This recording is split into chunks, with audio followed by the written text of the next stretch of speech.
मंडप कर दिया है। राष्ट्रपति भवन की तरफ से जारी विज्ञप्ति में इस बात की जानकारी दी गई।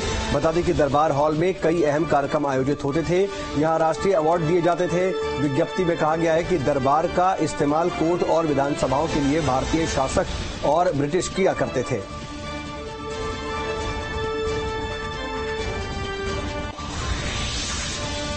दिल्ली शराब नीति से जुड़े भ्रष्टाचार मामले में राउज एवेन्यू कोर्ट ने सीएम केजरीवाल की न्यायिक हिरासत को 8 अगस्त तक बढ़ा दिया है। उन्हें तिहाड़ जेल से वीडियो कॉन्फ्रेंसिंग के जरिए कोर्ट में पेश किया गया। ईडी के मनी लॉन्ड्रिंग केस में उन्हें 31 जुलाई तक जेल में रहना होगा। दरअसल 12 जुलाई को सुप्रीम कोर्ट ने केजरीवाल को जमानत दे दी थी, लेकिन उनकी तरफ से अभी तक बेल बॉन्ड नहीं भरा गया है।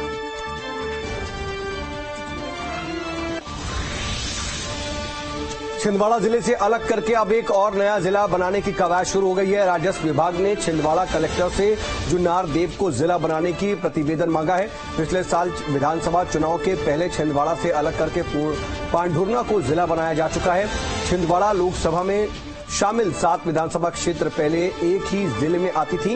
अब पांढुर्ना के बाद अगर जुन्नार देव जिला बना तो छिंदवाड़ा लोकसभा सीट 3 जिलों में विभाजित हो जाएगी। मुझे लगता है कि जुन्नारदेव एक वनांचल है, वनांचल क्षेत्र छिंदवाड़ा का। वहाँ पर मिनरल्स बहुत बड़ी मात्रा में, कोयला वहाँ पर है, जंगल वहाँ पर है। 5 नदियों का उद्गम उतने छोटे जगह पर है। तबा जैसी बड़ी नदी भी उस वहीं से निकलती है। पचमढ़ी जैसा हमारा महत्वपूर्ण स्थान उससे लगा हुआ ये जिला होगा। अगर ये जिला आकार लेगा तो मुझे विश्वास है कि बहुत ताकतवर जिला बनेगा।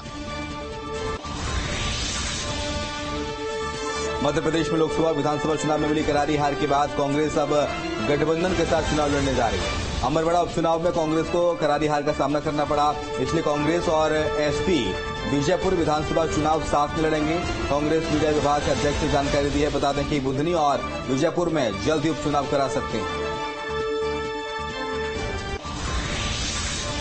बना दिए, स्थानीय लोगों को जिम्मेदारी दे दी।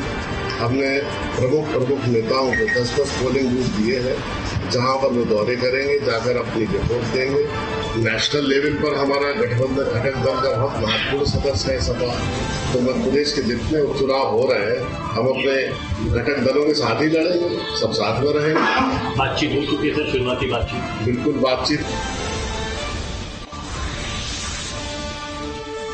मुख्यमंत्री मोहन यादव आज तमिलनाडु के कोयम्बटूर दौरे पर हैं और इस दौरान सीएम मोहन यादव ने इंटरैक्टिव सेशन का शुभारंभ किया। इस दौरान सीएम मोहन यादव के तमिलनाडु के कोयम्बटूर में निवेशक और उद्यमियों से भी संवाद किया। सीएम ने उद्योगपतियों को निवेश प्रोत्साहन नीति, नवाचार और विकास गतिविधियों से अवगत कराते हुए एमपी में उद्योग लगाने का आह्वान किया। मध्य प्रदेश और तमिलनाडु का रिश्ता मजबूत करने के लिए हमने यहाँ से प्रेम बांटने के लिए आए हैं, व्यापार व्यवसाय को बढ़ाने के लिए आए हैं। यहाँ से व्यापार छीनने नहीं आए हैं, आपको नए अवसर देने आए हैं, जिसके कारण से हम और आप मिलकर के एक नई आर्थिक प्रगति की राह पकड़ें। इसीलिए आज मैं घोषणा करना चाह रहा हूँ, यहाँ के उद्यमियों को मध्य प्रदेश में निवेश को सुविधाजनक बनाने के लिए हमने कोयम्बटूर तमिलनाडु में मध्य प्रदेश का एक उद्योग कार्यालय खोलने का निर्णय किया है। छत्तीसगढ़ के नवा रायपुर अटल नगर स्थित एक रिसोर्ट में सीआईसी ने ग्रीन स्टील समिट का आयोजन किया, जिसमें प्रदेश के सीएम विष्णुदेव साय ने शिरकत की। इस समिट में देश भर के उद्योगपति भी शामिल हुए। सीएम ने कार्यक्रम का शुभारंभ कर ये प्रचलित कर दिया। सीएम ने कहा कि इस समिट में हम ग्रीन स्टील जैसे रोचक विषयों पर बात कर रहे हैं, साथ ही पर्यावरण को कार्बन रहित बनाने की योजना पर मंथन कर रहे हैं। हम इस समिट में ग्रीन स्टील जैसे रोचक विषय पर बात कर रहे हैं। यह शब्द में खूबसूरती तो है ही, साथ ही जिम्मेदारी भी है।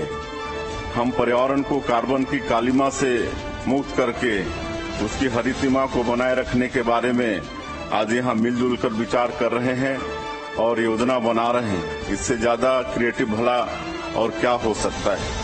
आज की तकनीक ने ग्रीन स्टील के उत्पादन की कल्पना को संभव बना दिया है। आज हम देख रहे हैं कि कार्बन की जगह हाइड्रोजन का इस्तेमाल करके ग्रीन स्टील प्राप्त किया जा सकता है।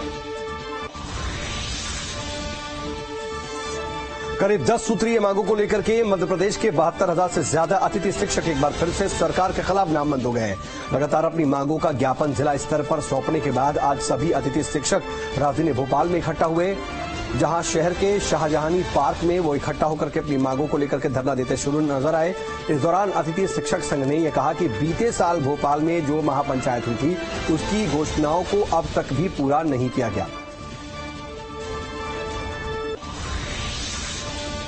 मैडम, हमारी जो मांग है वो कोई अलग मांग नहीं है।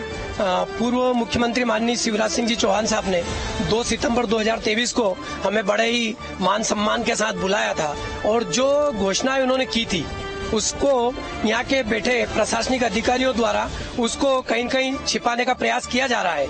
हमारा वर्तमान माननीय मुख्यमंत्री डॉक्टर मोहन जी यादव साहब से निवेदन है कि उस मांग पत्र को बुलाकर उस पर चिंतन कर हमारे मध्य प्रदेश के एक अतिथि शिक्षक को लाभ दिया जाए। मध्य प्रदेश में भारी बारिश का दौर जारी है। कई इलाकों में जहां लोगों को गर्मी से राहत मिली है तो वहीं कई इलाके ऐसे हैं जहां बाढ़ जैसे हालात हैं। आगामी दिनों में बारिश को लेकर मौसम विभाग ने पूर्वानुमान जारी किया है। विभाग ने कहा है कि 24 घंटे में पश्चिमी विक्षोभ एक्टिव है, जिससे कई इलाकों में गरज चमक के साथ बारिश होगी तो कई जिलों में तेज हवा चलने की संभावना है।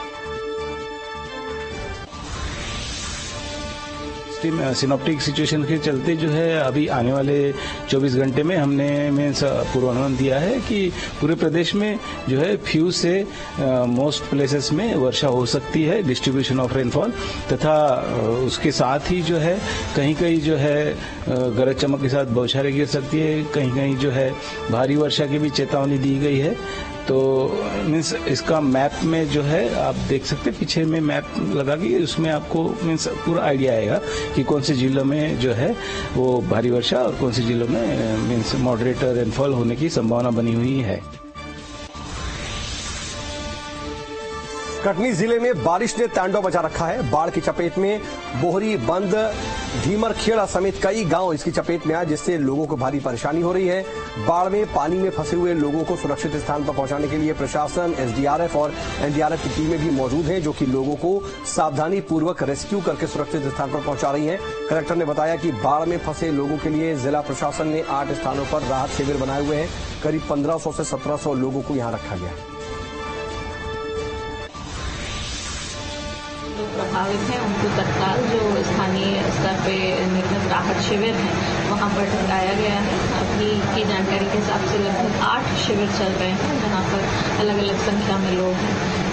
कल रात तक की जानकारी के हिसाब से करीब 1500 से 1700 लोग उन कैंप्स में थे, जो कि संख्या आज की डेट पे बढ़ सकती है।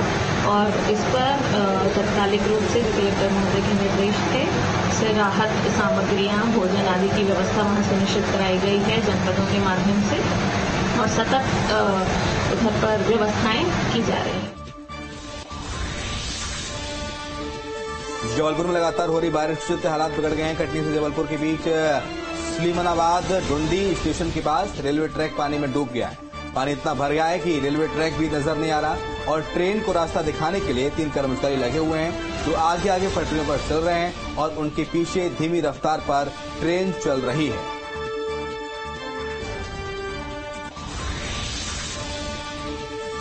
छत्तीसगढ़ में लगातार हो रही बारिश के बाद पिछले